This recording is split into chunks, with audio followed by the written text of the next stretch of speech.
Democracy, or democratic socialism as it's being sold now, is a direct attack on minorities. Full stop. Minorities always suffer at the hands of pure democracy, which is the same as socialism. If you're a minority who's excited about this ideology, you're voting in your own demise, and I'm going to explain why. Democracy is not the opposite of fascism as it's sold by CNN. It is a system that relies entirely on majority rule, and thus cannot protect the individual or the minority. A republic, on the other hand, which is how the United States was originally conceived, allows for a democratic process of voting to exist while also protecting minorities via a shared constitution. It's about checks and balances, because I promise you, even if you think you're the good guy, you aren't going to be in the majority on every single issue. That's why people actually love republics, because they protect individuals. No matter how much socialists hate it here or claim to hate it here, they would hate being bullied into submission by a pure democracy way, way more, because democracy doesn't have to be logical. It can be whimsical.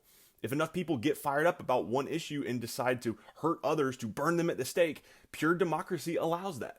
But if you care about minorities, then you must also care about minorities of opinion. And here's the part I want you to really listen to. The only way to destroy a republic is to implement pure democracy, which is what is being proposed today by the left.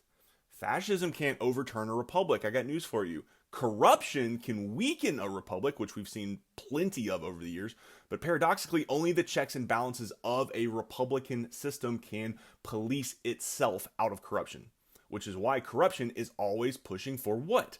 Democracy. Are you getting the picture yet? On the other hand, democracy can only perpetuate corruption because democracy attempts to corrupt our most intrinsic truth as humans, which is that we are individuals with individual desires and circumstances. Einstein said you can't solve a problem from the place it was created, and this is what he meant. You cannot fix a bastardization of human empowerment by further eroding the power of the individual via majority rules democracy. But oh, isn't it hilarious how people clamor for their own imprisonment? The enlightened among us know that empowerment never derives from pushing against, from resistance. It springs forth from allowing. Want out of the blender? Here's my advice.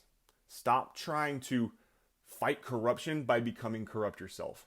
Self-development spiritual work is the answer, not just because it feels better, but because it explains at the physical level how pain can be transmuted into peace. We're in a brand new era of awakening, folks, and I promise, for your own mental health's sake, you don't want to be left behind to fight the momentum of the pendulum of modern opinion.